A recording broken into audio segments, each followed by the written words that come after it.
네, 일본과 유럽의 사례에서 볼 수 있듯이 스마트 건설의 성공적인 적용을 위해서는 수많은 ICT 기술이 연계되고 활용되어야 합니다.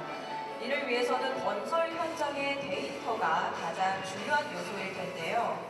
세 번째 발표로는 국내 스마트 건설의 대가이신 심창수 교수님께서 스마트 건설에서의 데이터 활용을 주제로 발표해 주시겠습니다. 네, 심창수 교수님 단상으로 모시겠습니다. 여러분 큰 박수 부탁드립니다.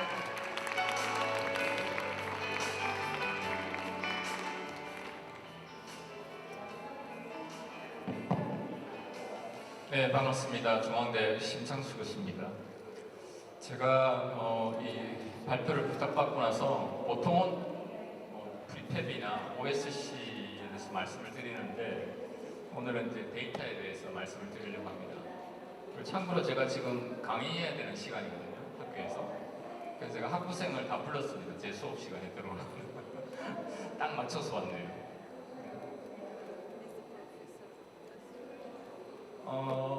사실은 이제 건설 산업이 하드웨어를 중심에 놓고 한동안 비즈니스를 해왔기 때문에 많은 기업들이 본인들이 창출하는 데이터가 얼마나 가치 있고 오랫동안 사용될 수 있는지를 인지 못하는 경우가 많습니다. 그래서 이제 이 부분에 대해서 좀 말씀을 드리려고 하고, 우리보다 먼저 이제 이 데이터의 가치를 인지하고 데이터 기반으로 산업을 재편한 게 이제 제조업이나 IT 기업들이죠. 그거에 대한 간단한 사례를 말씀드리겠습니다. 그리고 이제 저희가 지금 진행하고 있는 스마트 건설 기술 개발 사업에서 어떤 일들을 하고 있는지, 여기서 이제 데이터 역할이 뭔지를 좀 보여드리고 어떻게 하면 좋을지 방향도 좀 제안을 드리려고 합니다.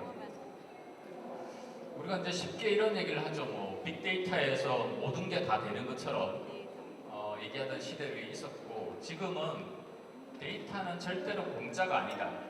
상당히 많은 고비용이 들어가는 거고, 특히 이제 불특정 데이터를 얘기하는 빅데이터라고 얘기할 때는 웬만한 기업들은 핸들링을 할 수 없는 비용 구조를 가지고 있죠.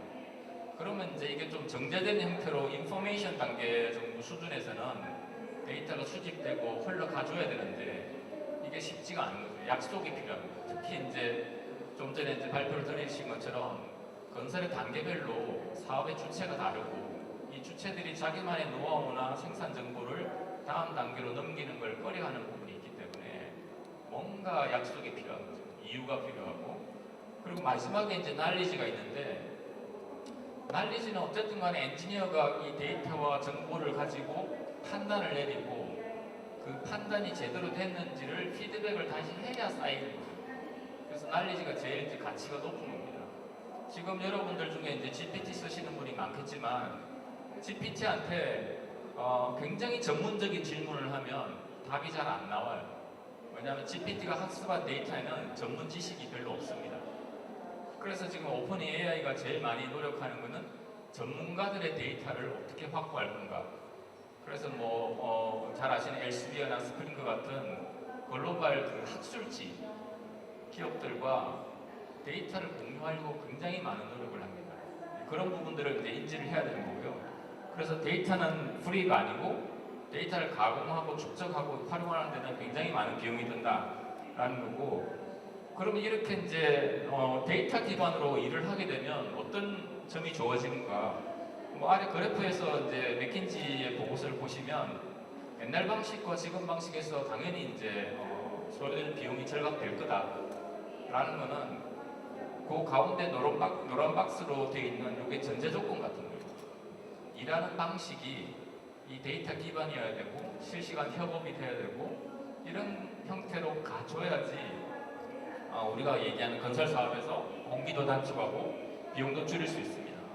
근데 이 과정에서 이제 평가된 걸 보면 10km짜리 고속도로 프로젝트 보면 굉장히 많은 양의 데이터를 생산합니다. 특히 이제 MGMC 같은 이런 장비들을 사용하기 시작하면 굉장히 대규모의 데이터가 생기는데, 개별 기업들이 이런 데이터를 활용하는 데는 제약이 많습니다. 비용이 많이 들거든요. 시스템도 들고 소프트웨어도 굉장히 많이 구매를 해야 되고, 그래서 이 부분들을 어떻게 이제 핸들링하고 해결책을 찾아낼 건가 하는 게 우리가 지금 가진 미션 중에 하나입니다. 그래서 이제 이 디지털 전환을 하려면 데이터가 가장 중요한 사항인데, 첫 번째는 이제 우리가 다루는 엔지니어링 데이터는 상당히 구조화되어 있어요. 정형화되어 있고. 그래서 이제 어떻게 보면 분석하기는 굉장히 쉽습니다. 그런데 이제 제일 큰 제약사항은 단절되어 있죠.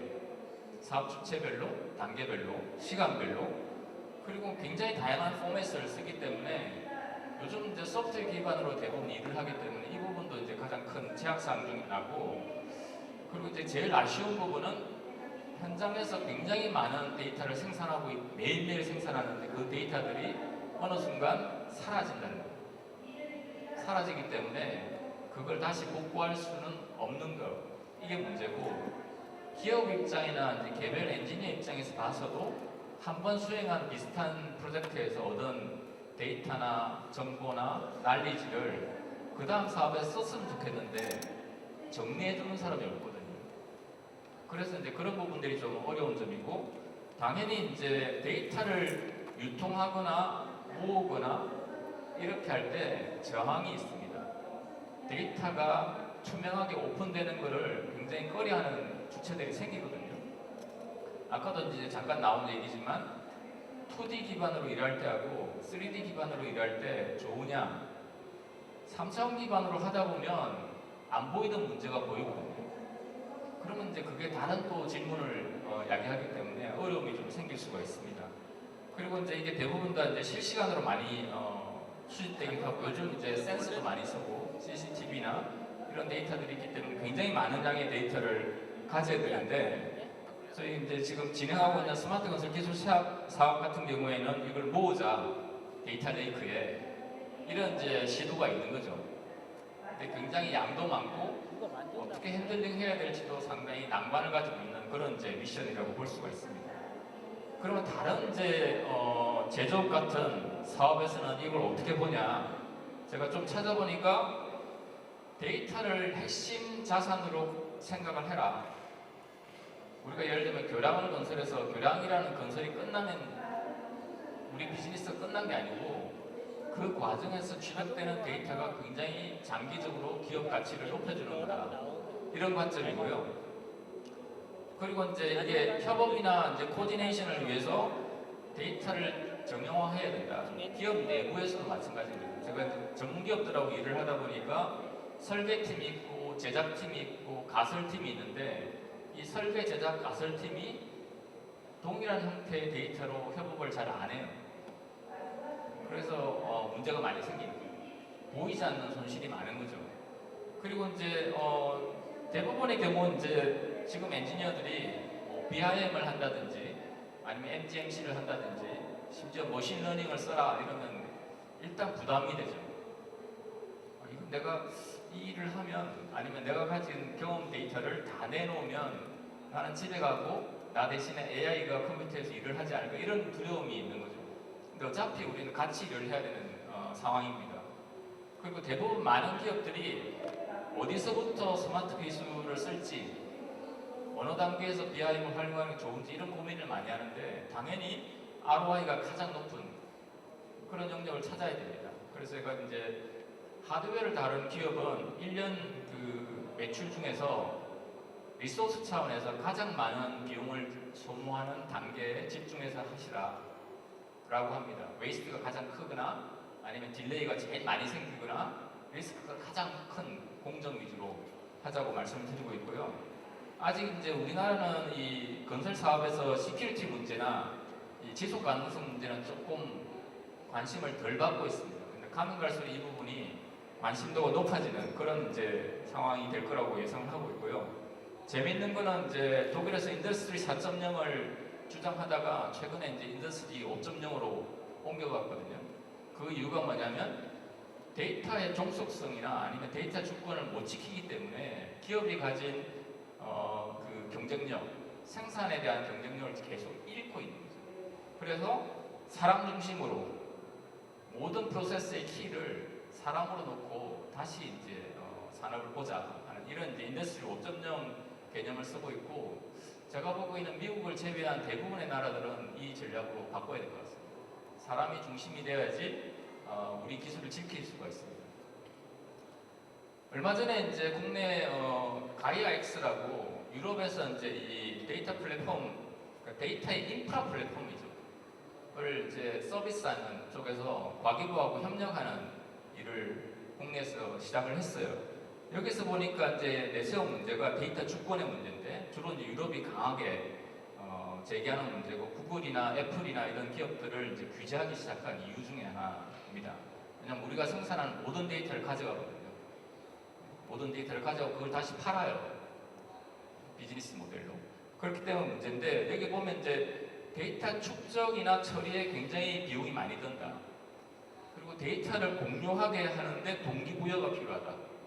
데이터를 공유하기 싫어하는 대표적인 주체가 기업이고 기업은 본인들이 생산한 데이터가 외부로 나가는 걸 굉장히 싫어하고 지금 우리나라 대기업들도 사내에서 카카오 못 쓰게 하고 GPT 못 쓰게 하고 이런 기업들이 굉장히 많습니다. 왜냐하면 기업 내에서 이루어진 일도 그 글로벌 기업한테는 데이터로 쓰이거든요. 그 다음에 이제 이 데이터 주권은 국가 자산이기 때문에 이걸 지키려고 하는 노력도 많이 생기고 있고 접근성 문제가 있습니다. 예를 들면 똑같은 비즈니스를 하는 기업들이 서로 다른 프로세스를 다루고 있다고 가정을 하면 각각의 프로세스에 있는 기업들이 뭘 하고 있는지를 데이터 접근을 할 수 있으면 그 밸류 체인 안에 있는 기업들 사이에 좋은 상호작용이 있을 수 있거든요. 근데 서로 못 믿으니까 데이터를 공개할 수가 없어요. 쉽게 말하면 A란 기업이 부품을 B란 기업에 납품하고 이 B란 기업이 소조립을 해서 C란 기업에 납품을 해요. 이 품질관리 데이터를 서로 쉐어하면 좋을 텐데 쉐어하는 순간 내가 대체될까봐 다른 기업에 그런 이제 우려를 합니다. 그런 부분에서 이제 합의를 이루는 그런 이제 인프라를 만드는 게 가이아엑스인데 국내에서도 이런 형태의 산업 데이터의 페더레이션 연합을 이제 시도하려고 하는 것 같습니다.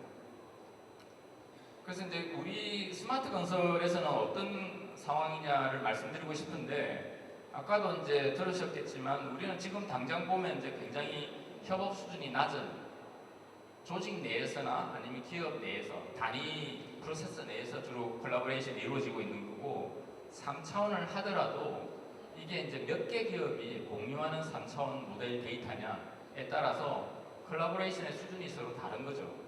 그런 건데 최종적으로는 아까도 보신 것처럼 풀 인테그레이션이 되고 풀 콜라보레이션이 되면 좋겠죠. 근데 그러려면 합의점이 필요합니다. 그렇게 하면 서로 이익을 얻는다 라는 합의점이 필요한 상황이고요. 제가 지금 이제 스마트 건설에서 이중점의 그 도로 구조물 제작 시공 자동화 부분을 맡고 있는데 저기 보시는 것처럼 제일 처음에 이제 디자인 단계에서 상세 모델을 설계 계산에 기반해서 제너레이션을 합니다. 오스터링 한다고 그러거든요. 그럼 이게 데이터 기반으로 모델이 만들어진 거기 때문에 작은 숫자의 데이터로 모델을 정의하고 있는 겁니다. 알고리즘은 별개고요. 그러면 이제 이 모델에서 이 부재를 생산하기 위한 데이터를 추출할 수가 있습니다. 자동이죠, 당연히. 부재에서 추출된 이 수량 정보는 생산 자동화 설비에서 필요한 데이터로 넘길 수 있습니다. 더 작은 데이터가 넘어가요. 생산을 하고 나면 품질 검측을 해야 되는데, 형상 검측을 해야 되는데 줄자로 하지 않고 스캐닝을 하게 되면 포인트 클라우드 데이터가 굉장히 많죠. 그걸 다 넘기는 게 아니고 실제로 프리 어셈블리를 하기 위해서 필요한 지오메트리 데이터만 넘깁니다. 그러면 이제 시공사가 프리 어셈블리 해보고 문제가 생기면 공장에서 수정하는 거지 현장에서 수정하지 않습니다. 프리 어셈블리를 하고 이제 에즈빌트를 넘기게 되면 실제 이 교량이라는 구조물을 건설하는 모든 단계의 정보가 축적돼서 마지막에 이제 유지관리로 넘어가는 거죠. 유지관리로 넘어갈 때는 모델과 데이터와 파일 이 세 가지 형태로 넘깁니다. 그거에 대한 약속이 필요한 거죠. 지금은 약속이 없습니다. 네. 그래서 우리가 이제 표준을 제공해서 그 약속을 만들려고 하고 있고요. 근데 굉장히 꼼꼼한 이제 데이터 정의가 필요합니다. 교량 하나를 놓고 봤어도 이 교량에 있는 부재들이 서로 다 연결되어 있거든요. 부재 종류가 다를 수도 있고 공급하는 기업이 다를 수도 있습니다. 그렇지만 교량이라는 것은 선형 기반이고 교장과 교폭이 있고 기본적인 제약 조건이 있습니다. 그래서 룰 베이스 모델링을 하고 각각의 구성 부재에 필요한 디자인 데이터를 미리 다 정리를 해놓으면 제품이 다르거나 부재 종류가 달라도 저 데이터만 핸들링해서 전체 모델을 관리할 수가 있습니다. 그리고 이제 제작이나 시공에서 생기는 오차가 생기면 어떤 부분의 형상을 업데이트할지를 정할 수가 있습니다. 그렇게 업데이트하면 완성계가 생기는 거고, 아까도 말씀드린 것처럼 마지막에 이제 발주처한테 이걸 넘길 때 형상 모델과 데이터와 문서 자료를 같이 넘기고, 이게 이제 운영 및 유지 관리 단계에 쓰일 수 있는 이런 체계를 저희가 이제 연구를 하고 있고, 이렇게 되면 아까 데이터 용량 문제도 말씀드렸지만 그렇게 굉장히 많은 용량을 한꺼번에 넘기는 건 지금 안 되거든요. 도롱사만 해도 플랫폼을 개발하고 계시지만 수백 기가바이트의 데이터를 매 사업마다 받아서 관리를 못합니다. 비용이 너무 많이 듭니다. 그런 부분들을 이제 해소할 수 있는 길이 될 수 있습니다. 그래서 두 개의 축이 있는데, 하나는 이제 프로젝트 인포메이션 모델은 사업 중에 생기는 모델 데이터를 얘기하는 거고, 디지털 트윈은 운영 및 유지 관리 단계에서 이런 이제 이력 데이터를 가지고 처음에 했던 설계에 개선을 할 수 있는 그런 이제 여지를 주기 위해서 말하는 거고, 우리가 모든 구조 구동을 다 모사할 수는 없기 때문에 이 키 퍼포먼스 인디케이터를, 그래서 이거 유럽에서 저희랑 같이 이제 협업하고 있는 부분인데, 핵심이 되는 성능 인자만 관리를 하자, 이런 형태로 이제 전략적으로 디지털 트윈을 이제 정의를 해서 개발을 하고 있습니다. 근데 실제 사업 현장에서 보면 이제 프로젝트를 위한 데이터가 현장 데이터가 필요하고 리소스가 필요하고, 그 리소스가 만들어내는 생산성, 뭐 장비의 운영 시간이라든지 인력이 시간당 할 수 있는 일의 양, 이런 것들을 다 데이터화하는 거죠. 그러면 이걸 하나의 모델로 합치게 됩니다. 합치게 되면 이게 이제 저희가 지금 했던 유니티 기반의 이제 시뮬레이션인데, 사람 한 명까지도 모사를 할 수는 있어요. 비용은 들지만. 이렇게 하다 보면 이제 이 사람 한 명까지 현장을 모사할 수 있게 되면 무슨 일이 생기냐면, 그 사람을 없애고 기계로 바꾸게 됩니다. 그게 조금 더 익숙해지면 사람이 한 명도 없는 현장이 생기게 됩니다. 그게 MC 기술이죠. 머신 컨트롤입니다. 토공에서 일부 이루어지기 시작했고, 구조물 쪽에서는 현장은 좀 어렵고 공장은 될 것 같습니다. 그런 단계로 가는 거고, 이렇게 되면 이제 여기서 수집된 데이터들이 계속 피드백이 돼서 저 생산성을 높이는 역할을 하게 됩니다. 이 과정이 계속 돌게 되면 어떻게 되냐? 요즘 이제 뭐 유행하는 AI가 데이터를 분석하는 단계로 넘어가게 돼요. 근데 실제로 저희가 해보면 아직까지 갈 길이 굉장히 멉니다.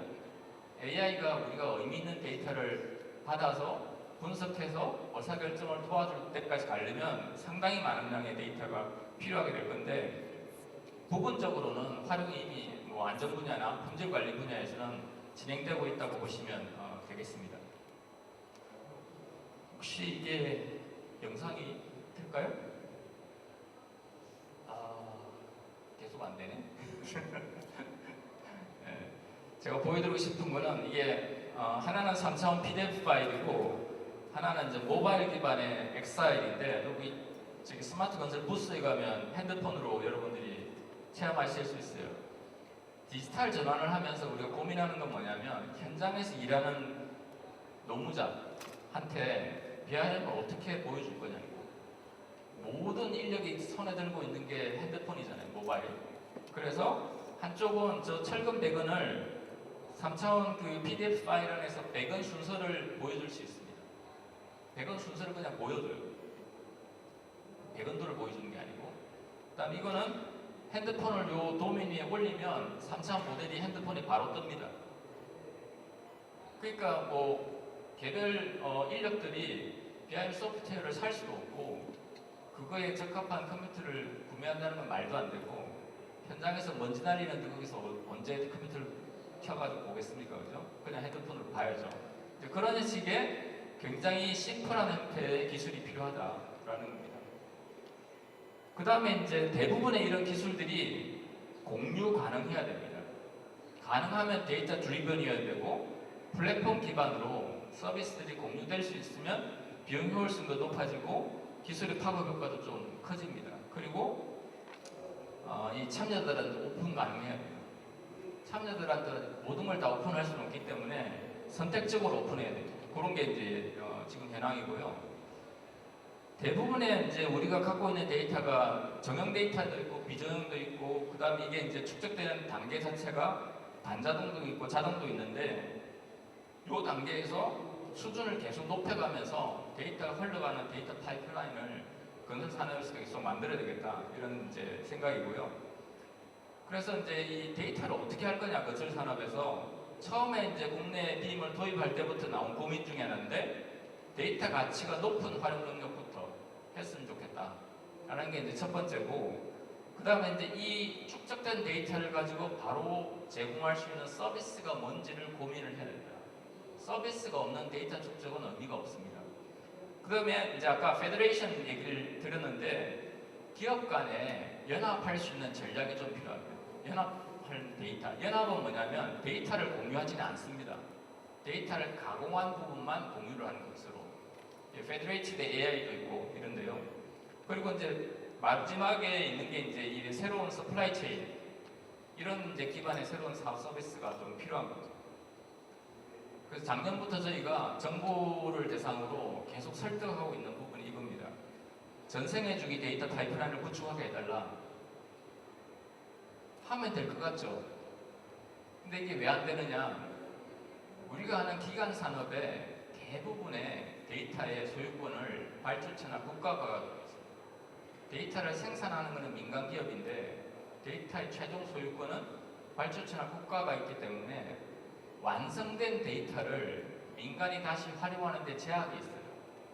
그래서 그걸 어떤 식으로든지 보안성을 제거한 형태로 데이터를 다시 민간에 돌려줘서 민간이 그 기반으로 AI 기반의 설계 시스템을 만든다든지 품질 안전관리 기술을 개발할 수 있도록 해달라라는 게 이제 저희가 얘기한 거고 이게 이제 뭐 페이지 단위로 세 단계로 해서 제안을 하고 있습니다. 그래서 여러분들도 기회가 되시면 이런 데 좀 힘을 실어주시면 아마 민간에서 조금 더 데이터의 주권자로서 좀 더 나은 기술을 개발할 수 있지 않을까 이런 생각을 하고 있습니다. 감사합니다. 네, 데이터의 스마트 컨스트럭션에 대해 의미 있는 발표해 주신 심창수 교수님께 다시 한번 큰 박수 부탁드립니다.